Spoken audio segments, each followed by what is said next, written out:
네, 이강민의 잡지사 1호로 15번째 페이지. 오늘부터 금요일 저녁을 책임질 분입니다.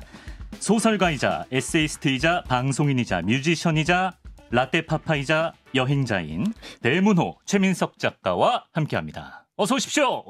안녕하십니까. 항상 인생이라는 큰 산을 오르고 있는 셰르파, 인생 셰르파 최민석입니다. 시작부터 톤앤 매너가 네. 착착 쳐지네요. 역시나 변하지 그렇죠. 않았군요. 항상 만성 피로에 시달리고 있는 안녕하십니까. 네, 최민석입니다.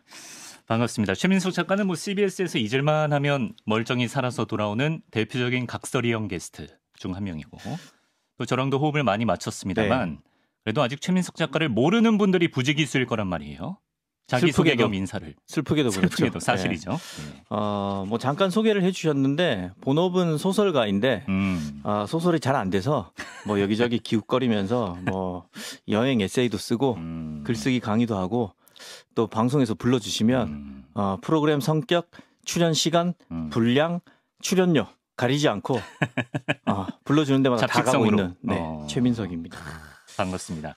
많이들 좀 목소리를 기억하시는 분들은 또 반가워하실 것 같아요. 최민석 작가가 저희 에디터에게 이제 방송 출연을 앞두고 이렇게 포부를 밝혔다고 합니다. 요즘 같은 정보과잉 시대에 피로를 느끼는 청취자들이여, 내가 왔다. 그렇죠. 제가 이제 여기 출연하기 위해서 모니터를 좀 해봤습니다. 아, 그렇습니까? 제 앞서 나오시는 분들의 텐션이 너무 높다.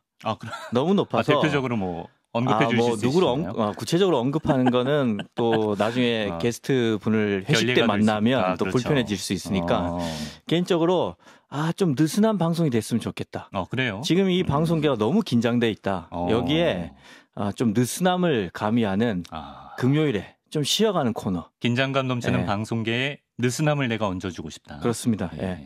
좀 한숨 덜어내면서 들을 수 있는 코너.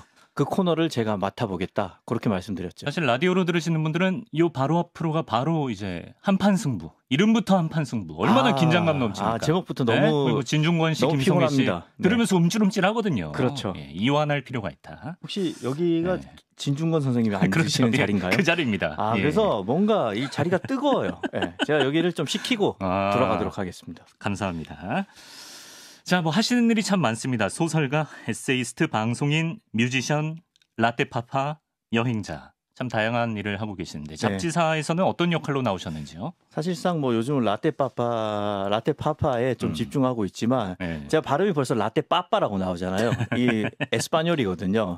스페인. 그래서 오늘은 에스파냐에 다녀온 여행자의 자격으로 왔고요. 이 말씀인즉 앞으로 약속된 시간은 5주입니다. 그렇군요. 5주 동안 5도시 이야기를 들려드릴 예정입니다. 네네. 주로 해외 도시가 될 거고요. 그 해외 도시의 특성, 뭐 한국과의 문화 차이, 그다음 여행 가실 때 알아두시면 좋을 법한 기초 상식, 뭐 그런 것들을 좀 말씀드릴 예정입니다. 그러니까 여행 플러스 도시 인문학 느낌이 약간 좀 섞인 느낌. 감히 뭐 제 입으로 인문학이라고 말씀드릴 수는 없지만, 왜 이렇게 저자세로 나오세요? 저 앞에 나오시는 많은 분들이 훌륭하시더라고요. 그래서 후끈후끈하군요. 겸손한 자세로 임하도록 하겠습니다. 제가 알기로 최민석 작가는 뭐 통장 잔고보다 항공사 마일리지 포인트가 더 액수가 클 정도로 그렇죠. 정말 수많은 도시들을 여행해 보지 않았나요? 저 사실 마일리지 덕분에 결혼을 했죠. 가진 건 마일리지밖에 없다. 혼수로? 네. 아직도 제가 그 마일리지로 올해가 유효 기간이 끝이긴 하지만 세계 일주가 가능하거든요. 그 정도입니까? 네, 그거 하나로 어필해서 결혼을 했는데 아무튼 그래서 이제 그 여행을 한 도시를 따져 보니까 한 120여 개 정도가 되는 것 같아요. 해외만? 그런데 문제는 제가 이제 어제 점심을 뭐 먹었는지도 기억이 안 나거든요. 당연히 이제 갔다 온 도시도 이름이 헷갈리고 거기서 뭘 했는지도 헷갈리는 게 되게 많습니다. 그래서 제 기억에 아직까지 생생하게 남아있는 그 말은 임팩트가 굉장히 큰 도시라는 거죠. 그렇죠. 그런 도시 위주로 앞으로 얘기할 예정입니다. 일단은 5도시로 돼 있지만 내가 어떻게 잘해보면 좀 더 비집고 들어갈 수 있지 않겠느냐 이런 생각이신 건가요? 그러면 이제 제 죽어가는 해마를 더욱더 쥐어짜야죠. 약간 좀 기억이 왜곡이 될 수도 있지만 제가 여러분들한테 드리는 정보는 꼭 찾아보십시오. 꼭 크로스 체크를 해보시기 바랍니다. 아, 그거를 청취자들한테 전가하나요? 예. 청취자 참여형 방송입니다. 예. 좋습니다. 댓글로 제가 틀린 정보가 있으면 정정해 주십시오. 더블 체크를 직접 하시랍니다, 네. 여러분. 예. 좋습니다. 그럼 최민석 소설가와 함께 오늘 우리가 떠나볼 첫 도시 네. 어딘가요? 제가 가장 최근에 다녀온 도시입니다. 스페인의 수도죠. 에스파냐의 수도 마드리드입니다. 언제부터 언제까지 다녀오셨죠? 지난해 8월 31일부터 11월 15일까지 약 2달 반 정도 체류를 했습니다. 뭐 일 때문에 가신 건가요? 아니면 순수한 여행 목적으로 가셨나요? 사실 제가 그 이강민 아나운서님과 저번에 주말엔 때 고별 인사를 드리면서 주말엔 CBS. 예, 그때 이제 작별 인사를 하면서 해외 작가 레지던시 프로그램에 지원을 했는데 거기에 이제 선발이 돼서 간다 말씀을 드렸는데 네. 이게 그 대학생들 사이에 그 교환학생 프로그램이 있잖아요. 네, 그렇죠. 작가들 사이에도 그런 게 있습니다. 그래서 이 스페인의 문화부에서 관리하는 레지덴시아 데 에스투디안테. 레지덴시아 그러면 이제 레지던시고 네. 에스투디안테는 스튜던트거든요. 아, 그래요. 이것만 들으면 이제 학생 기숙사 같잖아요.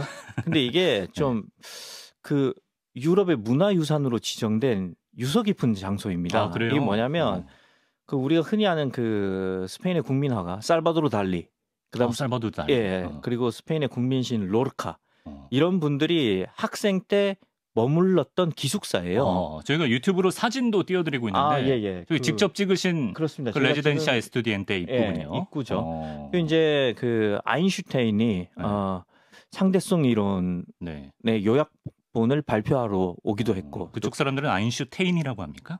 아인슈타인이죠. 아인슈타인. 예. 네, 아인슈타인 그리고 또 퀴리 부인도 발표를 하러 왔고 뭐 그런 곳인데 엄청난 데네. 그렇죠. 그래서 여기서 이제 그 세계의 예술가들을 초대를 해요.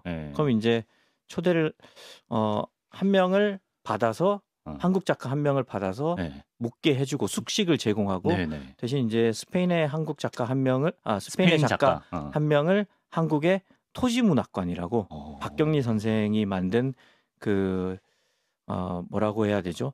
지필관인 거죠. 예.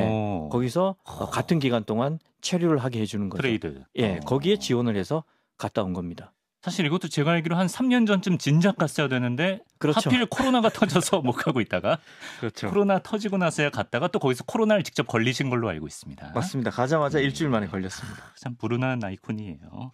도와주십시오. 예, 오늘 마드리드로 떠나볼 텐데 일단 저는 마드리드 하면 일단 스페인의 수도라는 거 그리고 이제 아무래도 축구 좋아하니까 레알 마드리드 팀이 떠오르거든요.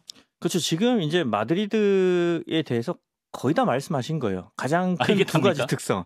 물론 이게 전부는 아니죠. 뭐 오늘 이제 한 30분 정도 얘기를 할 건데 그 마드리드의 첫 번째 정체성은 수도라는 거죠. 그래서 없는 게 없습니다. 그런데 이게 그렇다고 해서 마드리드만의 특징이 그러니까 개성이 굉장히 강한 건 아니에요. 이건 사실 마드리드라는 도시가 개성이 없어서 그런 게 아니라 이 스페인에 있는 다른 도시들의 개성이 너무 강해서 그런 거예요. 예컨대 바르셀로나, 그다음 그라나다, 뭐 발렌시아, 세비야 이런 도시들의 개성이 너무 강한 거죠. 근데 그도 그럴 것이 지금 스페인에 속해 있는 도시들이 예전에는 각기 다 다른 나라였다면서요? 그렇죠. 스페인은 예전에는 그 지금 우리가 알고 있는 이 도시들이 다 다른 공국이었습니다. 공국. 예. 그러니까 지금은 이제 마드리드가 수도고 그 옆에 기차 타고 한 40분 가면 나오는 똘레도라고 있어요.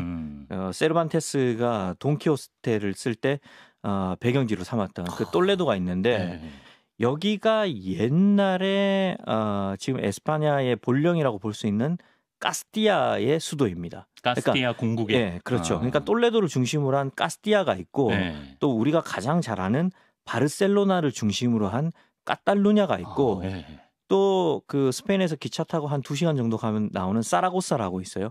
이 사라고사를 중심으로 한 그 아라곤이 있고 그리고 또 북쪽에 올라가면 아스투리아스라고 있어요. 이게 나중에 레온 왕국으로 바뀌는데 그 또 맥주 좋아하시는 분들은 그 갈리시아라는 맥주 브랜드를 아실 텐데 이것도 하나의 왕국이었어요. 그래요. 오늘날까지 이름이 안 바뀌고 갈리시아로 남아 있죠. 그리고 우리 또 그 이강인 선수가 옛날에 뛰던 발렌시아 그것도 나라였어요. 발렌시아도 공국? 예. 그러니까 이게 다 다른 나라들인데 그냥 우리처럼 신라, 백제, 고구려 이런 정도로 나는 다른 게 아니라 네. 지금 이제 듣기만 해도 나라 수가 굉장히 많죠. 네, 진짜 많아요. 근데 언어도 달라요. 그러니까 이 톨레도를 중심으로 한 카스티아는 우리가 오늘날 아는 스페인어, 이 네. 카스티아를 쓰고 네. 바르셀로나는 카탈루냐어를 쓰고 갈리시아에서는 갈리시아어를 쓰고 그 약간 사투리 느낌이 아니에요? 많이 달라요. 그래요. 이 발렌시아 쪽으로 가면 발렌시아어를 쓰고 네. 또 아라고노도 있고 네. 완전히 다른 언어가 있어요. 그 위쪽에 가면 바스크라고 있는데 네네네. 바스크어는 스페인 사람들도 못 알아듣습니다. 그 정도예요? 네, 그 정도로 다릅니다. 그러니까 특히 이제 다른 도, 그러니까 우리로 치면 이제 자치도에 해당되는데 여기는 이름이 파이스 바스크입니다. 근데 이 파이스가 나라거든요. 스페인의 굉장히 유명한 언론 이름이 엘 파이스, 이게 네네. 더 네이션이에요. 그러니까 자기들은 도 이름을 네. 그냥 바스크 국이라고 붙인 거죠. 지금도? 예, 지금도. 그러니까 우리가 옛날에 제주도를 탐나국이라고 불렀잖아요. 그렇죠. 네. 그것처럼 지금도 바스크 사람들은 우리는 아예 여기가 다른 나라다 이렇게 주장을 할 만큼 문화적 차이가 굉장히 큰 거죠. 그러니까 지금 우리가 탐라국이라고 쓰는 것과 비슷한 것처럼 그렇죠. 굉장히 좀 특이한 그렇죠. 문화를 갖고 있고 그럼 뭐 지역마다 문화가 천차만별이겠네요. 그렇죠. 말뿐만이 그러니까 이게 아니라. 지금은 이제 에스파냐로 통일이 돼서 전부 다 에스파냐어를 쓰고 네. 하나의 통일된 양식으로 살아가는데 각 지방마다 자신들의 그 고유의 정체성을 지키려고 하는 경향이 아직도 남아 있습니다. 네. 그러니까 자기들의 전통을 잃어버리고 싶지 않으니까. 네.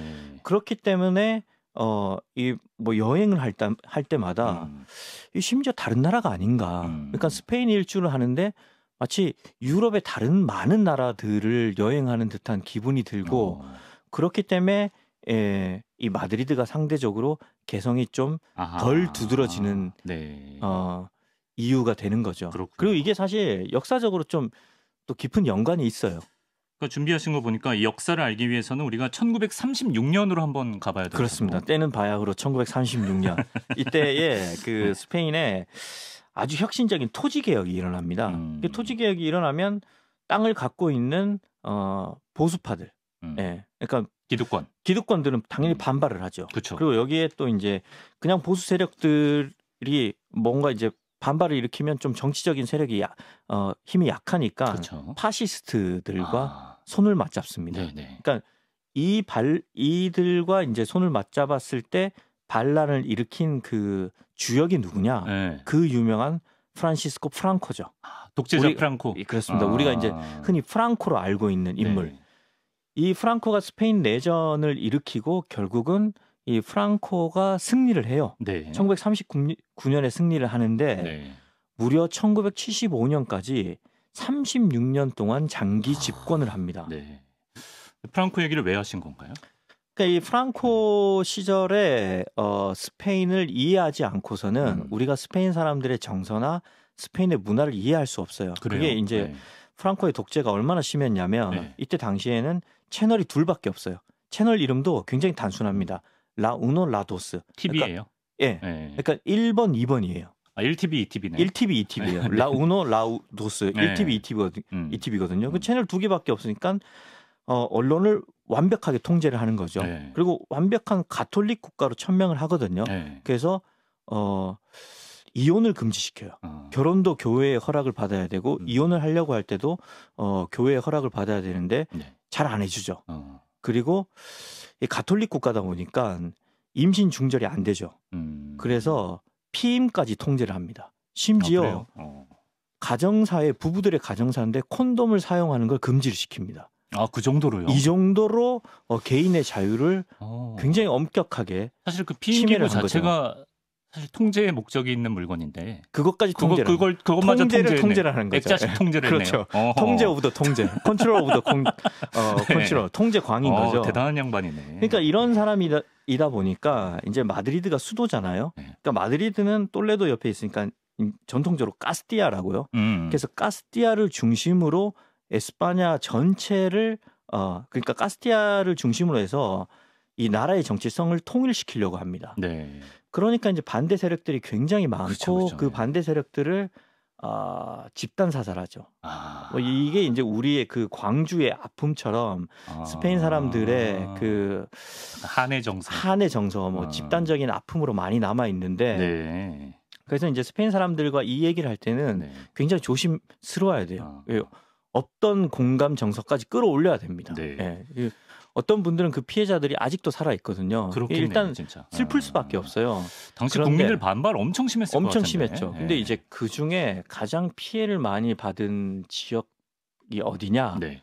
아까 바스크 지역은 아예 이제 언어가 완전히 다르다고 했잖아요. 네네. 이 바스크어는 뭐 스페인어와 프랑스어와 포르투갈어가 다 섞인 정말 이해하기 힘든 언어거든요. 네네. 그러니까 스페인 사람의 입장에서 보면 카스티오들의 입장에서 보면 이해하기 힘든 언어예요. 네. 그러니까 프랑코가 아예 바스크 사람들한테 바스크어를 금지를 시켰어요. 아예 언어를 못 쓰게 만든 거죠. 네네. 그러니까 자기들의 정체성이 거세를 당하고 아예 자기들의 생활 양식을 유지하기 못하게 만들어 보니까 그렇죠. 이 사람들은 나중에 지금 이제 프랑코가 물러난 후에도 더욱더 자기들의 주 깃발을 곳곳에 내걸고 오히려 자기들의 언어를 더욱더 지키려고 하고 네. 그래서 이 도 이름도 파이스 바스크, 바스크 국인 거고 그런 맥락이군요. 예, 그래서 이 사람들이 아직도 그 상처가 있기 때문에 네. 다른 지역에 비해서 조금 폐쇄적이고 차갑고 보수적인 면들이 있는 거죠. 이거는 남쪽과 완전히 다른 정서인 거죠. 네. 바스크는 약간 좀 사람들도 그런 느낌인데 반면에 안달루시아 지역 사람들은 굉장히 열정적이고 개방적이라면서요. 그렇죠. 네. 우리가 이제 흔히 스페인 하면 떠오르는 이미지가 이제 파시온, 열정인데 그렇죠. 네. 이강민 아나운서께서 이제 저한테 매번 문자 보낼 때마다 저는 그 스페인의 열정을 따라갈 수가 없습니다. 그러면서 저는 독일 사람처럼 차가운 사람입니다. 게르만인이랑 맞는다. 예. 그렇게 말씀하시는데 네. 아무튼 이 남쪽은 굉장히 뜨거운데 이것도 역사와 연관이 있어요. 자, 때는 바야흐로 이거 뭐야? 711년입니다. 711년으로 가는 스페인의 역사를 기억할 때 이 전화번호를 하나 기억해 두시면 좋아요. 전화번호? 711국에 1492. 711년이 뭐냐면 그 무어인들이라고 합니다. 북아프리카인들. 무어인. 북아프리카인들 즉 이슬람 세력인 거죠. 네. 이슬람 세력이 스페인으로 진출을 합니다. 그래서 스페인 남쪽을 점령을 하죠. 네. 그게 이제 그라나다 왕국이에요. 그래서 지금 이제 그라나다로 여행을 가시면 많은 분들이 아람브라 궁전을 볼 텐데 그게 이제 무어인들이 만든 거죠.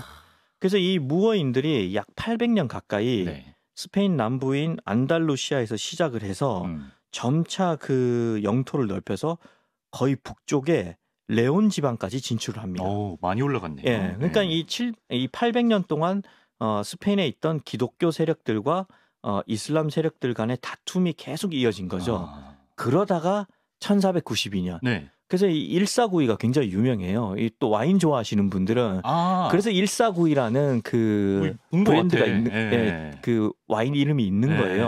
왜냐하면 1492년에 이 해에 이사벨 여왕이 그 무어인들 세력을 다 물리쳤거든요. 그래서 에스파냐 왕국을 통일을 합니다. 예. 그래서 이때 콜럼버스를 통해서 배를 보내는 거죠. 예. 그래서 이제 1492년이 이제 보통 레콘키스타, 이걸 이제 재정복, 영어로 이제 리콘퀘스트죠. 재정복, 탈환이라고 하는데 그러면서 이제 에스파냐 왕국이 탄생을 한 거죠. 아무튼 신년회 때 1492 와인 따면서 이런 얘기 해주면은 굉장히 교양 있어 보이죠. 그 좀 아재스럽긴 하지만, 뭐 그게 좋은 술안주가 되니까요. 아무튼 조심해서 말씀하시고요. 네, 어쨌든 중간에 설명을 하면서 사람들의 반응을 살펴야 됩니다. 잘 살피면서 지금 나 혼자 얘기하고 있는 게 아닌가 살펴야 되는데, 아무튼 자 이렇게 이제 8세기 즉 800년에 걸쳐서 사람들이 이렇게 막 섞였잖아요. 그럼 자연스럽게 백인과 무어인들의 혼혈이 생겨나고, 그렇죠. 그래서 이 결과로 그 남유럽 사람들, 스페인을 비롯한 남유럽 사람들의 피부색과 머리색이 다른 서유럽 국가와 조금 다른 거죠. 그래서 이 정서가 남쪽으로 가면 약간 더 열정적이고 더 개방적이고 왜냐하면 진출을 한 사람들이니까. 그렇죠, 그렇죠. 더 진출하니까 더 개척적인 거죠. 그래서 이 결과적으로 이 안달루시아 지방, 이 우리로 치면 남도에 해당하는 이 안달루시아 지방은 스페인 속의 북아프리카라고 할 만큼 굉장히 독특한 문화를 가지고 있는 거죠. 그 결과 중에 하나가 네. 아람브라 궁전인 거고요. 아, 이제 좀 이해가 가네요. 그러니까 워낙 독자적인 문화를 가진 곳들이 많다 보니까 그렇죠. 상대적으로 수도 마드리드는 개성이 좀 떨어지는 느낌을 받는다. 그렇죠. 사실 개성이 없는 게 아닌데 네. 중앙에 있고 또 이제 수도 사람들이 좀 얌전하잖아요.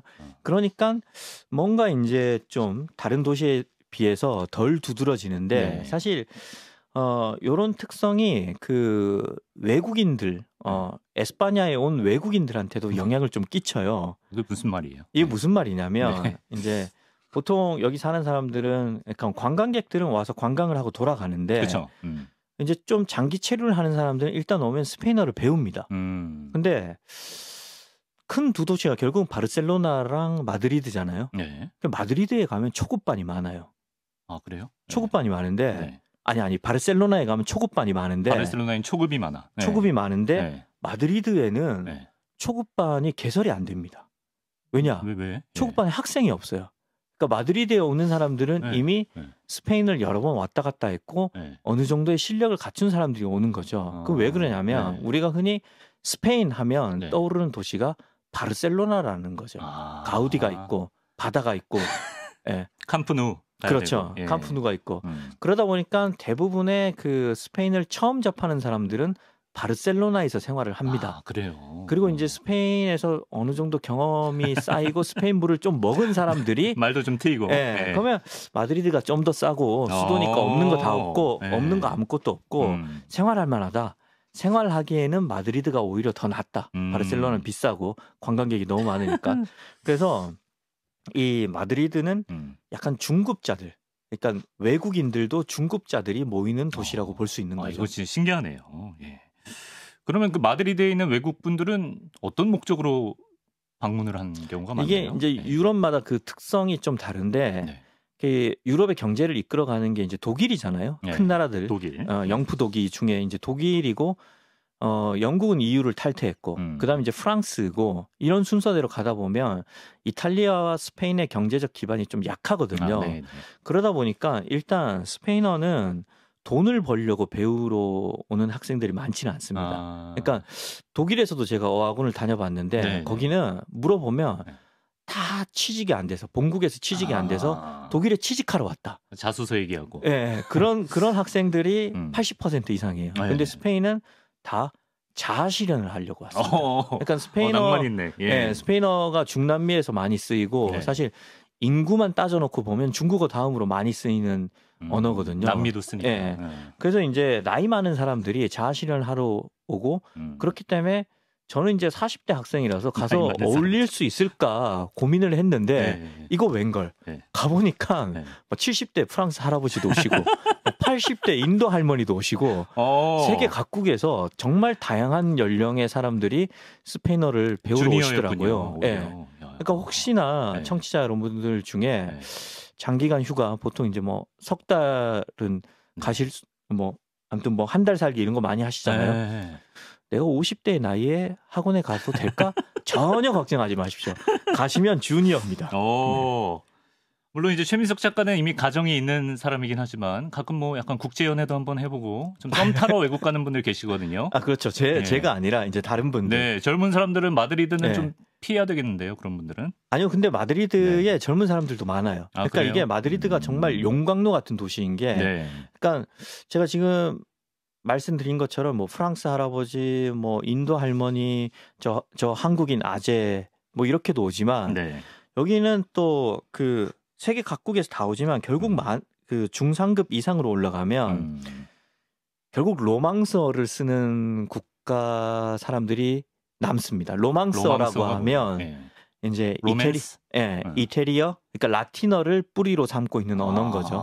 이태리어, 프랑스어, 포르투갈어. 근데 영어도 로망스어, 그러니까 라틴어에서 뿌리를 두고 있는데 영어권 사용자들은 발음 때문에 그런지 아무튼 중상급반으로 올라가는데 좀 어려움을 겪고 있고 제일 그 스페인어를 잘하는 사람들이 포르투갈어 구사자들이에요. 포르투갈어 구사자들인데 포르투갈은 국민들이 많지가 않고 브라질은 그 수가 엄청 많잖아요. 그래서 중급반 이상으로 올라가면 사실은 거기가 브라질 향후회 같은 곳입니다. 다 브라질 사람들이에요. 기승전 브라질인입니다. 네. 브라질레뇨라고 하는데 이 브라질레뇨들은 편재한다, 옴니프레젠트한다, 어디든지 있어요. 결국 이제 브라질 그 사이에 낑겨서 약간 그렇죠. 소외감 느끼신 것 같은데. 그래서 이 재밌는 게 마드리드에 가면 브라질 문화를 체험할 수 있습니다. 브라질 문화를. 네, 포르투갈어도 배울 수 있고요. 워낙 브라질 사람들이 많다 보니까. 그리고 이제 그 스페인어를 잘 배우는 사람들이 이탈리아 사람들인 거죠. 그래서 상급반으로 올라가면 결국은 브라질 사람들, 이탈리아 사람들이 남는다. 이 두 국가가 이제 2대장인 거죠. 그걸 아신다는 건 상급반을 찍었다는 거네요. 그렇죠. 제가 유일한 코레아노로서 이 브라질레뇨와 이탈리아노 사이에서 고군분투했습니다. 대단합니다. 박수 쳐드리고요. 자, 그럼 이 정도 배경 지식을 우리가 안고 좀 여행하는 느낌으로 가보겠습니다. 왜 우리가 외국 땅을 처음 밟으면 그 공항 나가자마자 첫 발자국을 뗀 그때의 느낌이 사실 진짜 첫인상이라고 하거든요. 그렇죠. 왜냐하면 나라마다 공기가 다르고 냄새가 다르고 그렇기 때문에. 마드리드는 어떻던가요? 냄새가 어떻던가요? 냄새는 좋았어요. 쾌적했는데 일단 딱 내리자마자 엄청나게 더웠습니다. 더워요? 제가 갔을 때 여름이 저는 여름을 보내고 갔는데 여름에 마드리드가 40도가 넘었다고 하더라고요. 8, 9월쯤에 가신 거잖아요. 저는 그러니까 사실상 8월 31일이니까 첫날은 잠을 잤고 9월에 있었는데 9월인데도 너무 덥고 40도? 9월에는 30도가 넘는 30도? 거죠. 엄청 덥네. 낮에는 30도가 넘고 저녁에는 20 몇 도로 떨어져요. 10월까지도 한국 여름 날씨입니다. 11월 되면 약간 초가을 느낌이 나는데 이게 재밌는 거는 해가 우리는 여름 때 서서히 지잖아요. 그러니까 물론 6시 넘어도 환한데 서서히 좀 어둑해지다가 밤이 되잖아요. 그렇죠. 스페인은 8시 반까지 딱 오후 2시에 햇빛이 내리쬐입니다. 대낮이다. 8시 반까지 빨래 말려도 됩니다. 그 정도라고요? 7시에 젖은 빨래 널어 놓으면 심할 경우에는 8시 반에 빨래가 말라요. 그러니까 이게 8시 반까지 해가 쨍쨍 떠 있고 완전 눈이 부실 정도로 대낮이다가 갑자기 신이 깜빡했네 그러면서 전등 스위치를 꺼버리듯이 스위치를 꺼버리는군요. 태양의 스위치를 꺼버리듯이 호다닥. 한 5분 만에 진짜 농담 안 하고 갑자기 암흑으로 변해버립니다. 그럴 수가 있나? 그러니까 자연빛이 없어요. 노을 이런 게 안 보이네요. 그렇죠. 그냥 갑자기 전등 스위치 끄듯이 꺼져버린다고요. 그러니까요. 그러니까 이 사람들이 밥을 8시 반까지는 낮이잖아요. 그렇죠. 저녁 먹을 생각을 안 해요.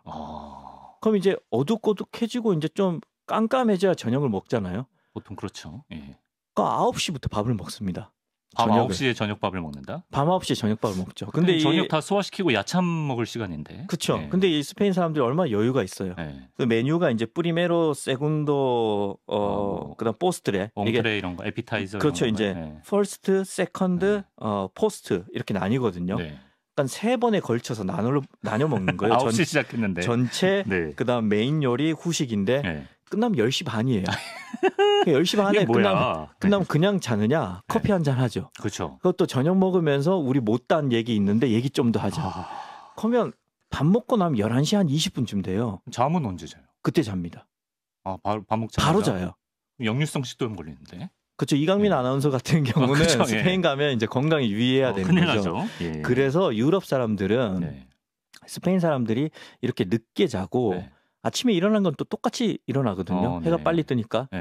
그래서 독일 사람들이나 이런 사람들은 스페인 사람들이 다른 나라에 비해서 키가 좀 작다. 이런 말을 종종 하기도 하죠. 왜요? 잠을 적게 자니까. 잠을 적게 자서 또 늦게 자니까. 좀 일리 있는 것 같기도 하고. 마드리드와 우리나라의 큰 차이점이 하나 또 있다고요? 어떤 건가요? 큰 차이점은 보이스 채팅. 제 개인적인 생각은 보이스 채팅인 것 같아요. 보이스 피싱 아니고. 보이스 피싱 말고. 그러니까 우리는 일본도 그렇지만 웬만하면 문자 메시지를 보내잖아요. 그렇죠.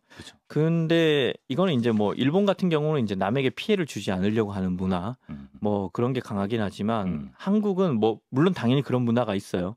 근데 우리는 훌륭하신 그 세종대왕님 덕분에 한 글자가 초성, 중성, 종성으로 이루어졌어요. 그렇죠. 빨리 쓸 수 있어요. 근데 아까 말씀드린 그 로망서 계열의 언어들은 알파벳으로 돼 있으니까 한 단어가 엄청 깁니다. 네. 한 단어가 엄청 길기 때문에 네. 이걸 쓰는데 시간이 엄청 오래 걸려요. 게다가 또 이 스페인어는 관계대명사를 많이 쓰거든요. 네.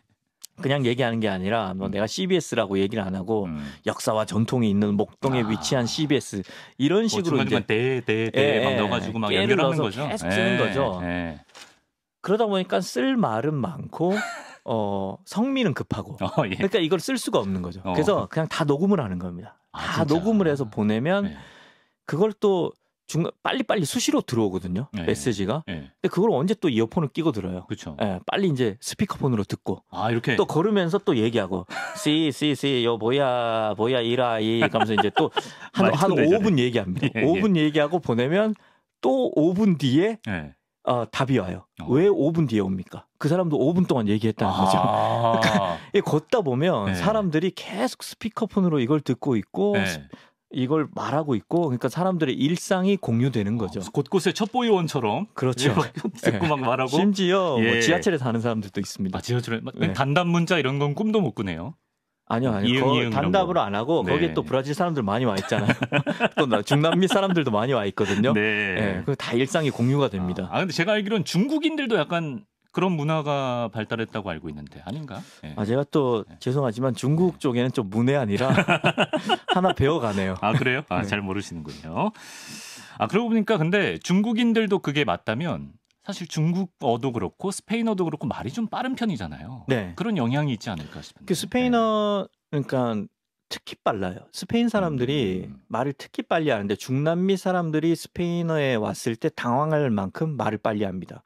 스페인이 중남미 사람보다도 더 빨리 하는군요. 네, 그러니까 똑같이 스페인어를 쓰는데 그게 왜 그런가 하면 그 영국 영어도 좀 상처를 주지 않기 위해서 그 예의를 갖춰서 우회적으로 완곡어법을 쓰잖아요. 표현이 길 수밖에 없어요. 네네. 스페인어도 그러니까 스페인식 스페인어도 약간 그런 경향이 있어요. 그래요. 근데 이 사람들이 핫템퍼잖아요.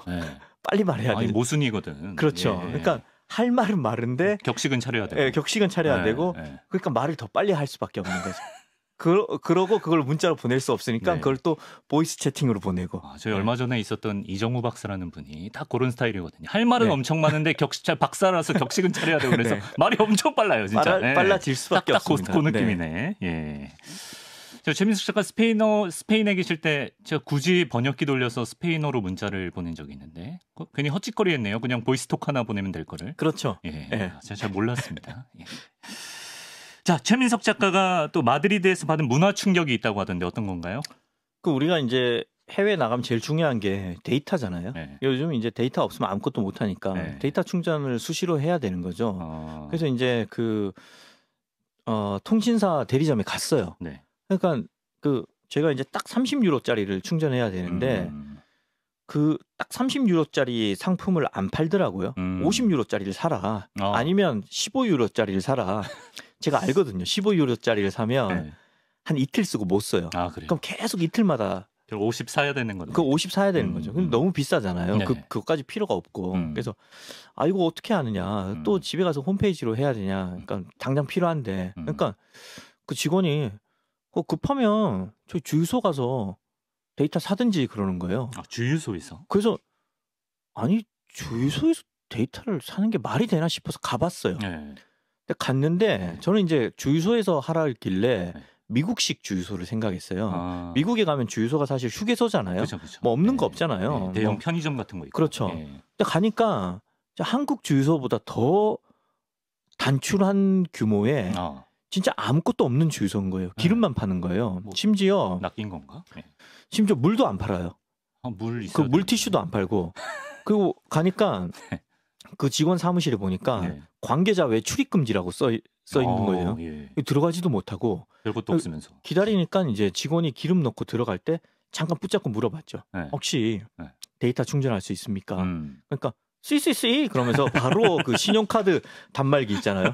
그걸 꺼내더니만 엄청 경쾌하시네. 깨꼼빠니야 그러면서 어느 회사냐. 근데 제가 보다땡 회사요. 그러니까 뚝뚝뚝뚝 하는데 뭐 모비스타 자기가 단말기를 막 들고 다니면서 모비스타, 보다폰 뭐 모든 회사가 다 있는 거예요. 그러더니 얼마나치? 그러니까 30유로요. 그러니까 그러면서 바로 30 딱 찍어서 또 누메로? 네 번호? 그러더니 딱 몇 번요? 뚝뚝뚝뚝 하고 신용카드 끄니까 엄청 편리하네. 바로 제 핸드폰으로 문자 메시지가 딱 오는 거예요. 30유로 데이터가 충전됐습니다. 아니 그 좋은 단말기 통신사에도 비치하면 안 됩니까? 그러니까 그걸 안 해주더라고요. 그래서 제가 너무 궁금했어요. 이걸 도대체 왜 주유소에서 충전을 해주나. 아무리 생각해도 답을 못 찾았는데 역시 급속 충전의 시대입니다. 결국은 그냥 공통점인 것 같아요. 뭐죠? 얼마나치 넣어드릴까요? 기름 넣을 때랑 질문이 똑같아요. 아, 그 관통하는 맥락이 질문이 똑같고 단말기 똑같은 거 쓰면 된다. 그래서 아무튼 제가 충격을 받고 이탈리아 친구한테 설명을 했어요. 너 이거 주유소에서 데이터 충전하는 거 알고 있냐? 그러니까 이탈리아 친구가 또 충격을 받고 왜요? 넌 그걸 왜 몰랐냐? 자기 나라도 다 주유소에서 데이터를 충전한다는 거예요. 세계 국룰인 줄 알았는데 코리아노가 와서 어리둥절해 하니까. 그러니까 이 남유럽에서는 이런 식으로 데이터 충전을 하더라고요. 그래서 급하시면 주유소로 가시면 됩니다.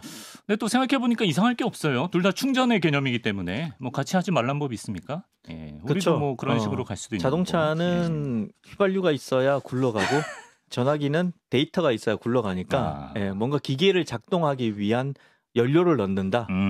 이런 개념으로 이해할 수 있는 거죠. 알겠습니다. 뭐 또 이런 재미있는 우당탕탕 에피소드 더 풀어주실 게 있을까요? 시간은 뭐 충분히 가긴 했습니다만. 뭐 시간이 충분히 갔으면 물론 알 줄 아는 것도 미덕이기 때문에 앞으로 또 5주가 있잖아요. 저는 차차 풀어가도록 하겠습니다. 마치기 전에 최민석 작가가 음식 사진을 잔뜩 못 찍어왔더라고요. 그래서 음식 썰이나 좀 풀어보면서 마무리하면 어떨까 싶은데 유튜브를 통해서 음식 사진 스페인 사람들은 뭘 먹고 사나 한번 좀 구경 좀 해보겠습니다. 저게 이제 아까 제가 말씀드린 그 생맥주 마드리드 생맥주인데 말씀을 안 드렸거든요. 마드리드 생맥주를 이제 보통 이제 까냐라고 하는데 우노 까냐 그러면 까냐 한 잔 주세요. 우노 까냐. 그럼 딱 저렇게 이제 작은 잔에 나오는데 의외로 맛있어요. 그러니까 보통 이제 스페인 그럼 와인을 떠올리는데 생맥주를 사람들이 수시로 마시고요. 낮에 더우니까. 그러니까 저걸 마시기 때문에 제 생각엔 시에스타를 하는 것 같아요. 낮에 마셔줘야 되니까. 낮잠 잘 수밖에 없는구나. 저게 한 1.2유로, 1.5유로밖에 안 합니다. 대부분 가게에서. 뭐 비싸봤자 2유로고요.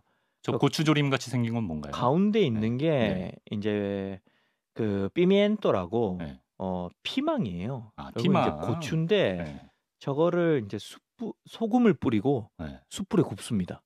저게 이제 좋은 그 별미예요? 별미입니다. 안주로? 명물이죠. 특산물이죠.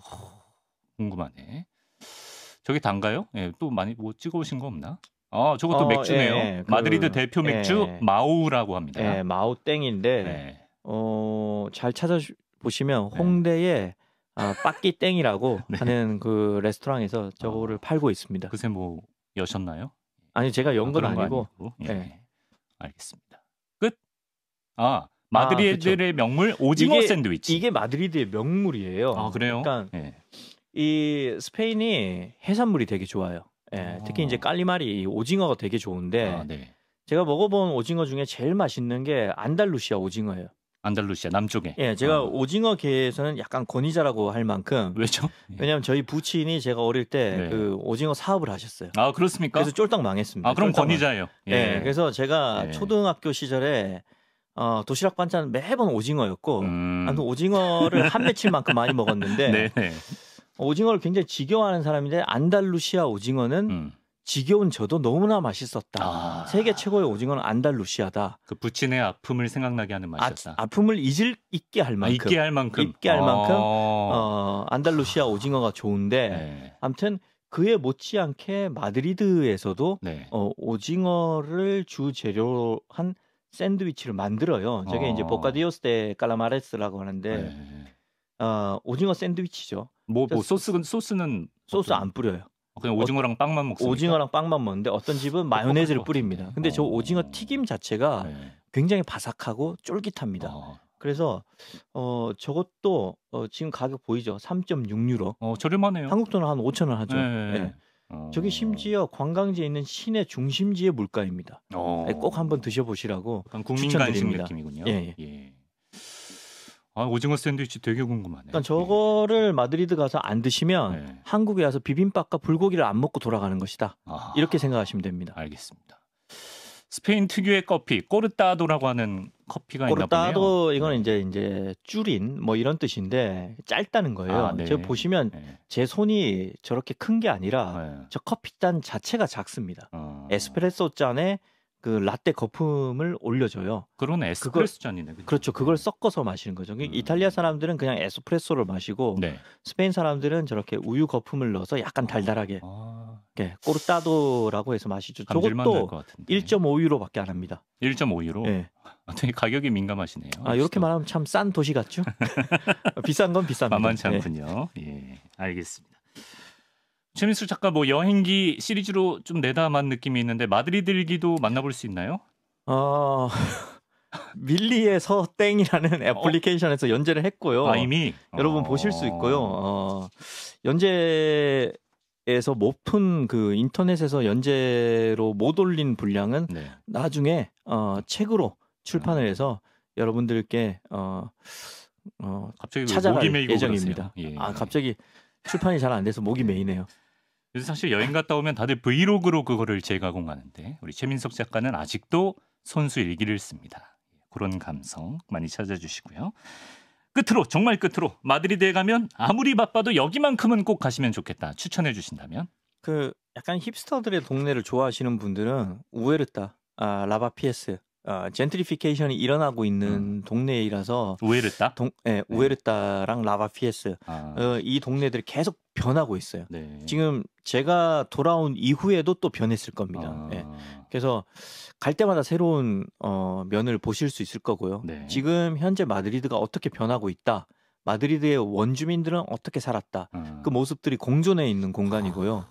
그 당연한 얘기지만 이제 마드리드 중심과 그 솔 광장 이런 데는 이제 필수적으로 가봐야 되는 거죠. 당연하지 않아요? 저는 잘 모르기 때문에. 사실 뭐 제가 지금 얘기하다가 노트북을 덮었기 때문에 끝난 줄 알고. 어차피 말수가 부쩍 줄어들었다 했더니 그런 사정이 있었군요. 그렇습니다. 그리고 기회 되시면 꼭 산티아고 베르나베우, 그 레알 마드리드의 홈구장이죠. 갑자기 거기 가서 뻔한 얘기를 하시네. 경기 한번 꼭 보시고요. 참고로 11만 명이 들어옵니다. 코로나 조심하십시오. 저는 거기 가서 코로나 걸렸습니다. 그렇군요. 우리나라 발음으로 우에르타, 또 라바피에스 이런 곳들을 추천해 주셨습니다. 자, 최민석 작가의 5도시 이야기, 그 첫 시간 스페인의 마드리드로 오늘 떠나봤습니다.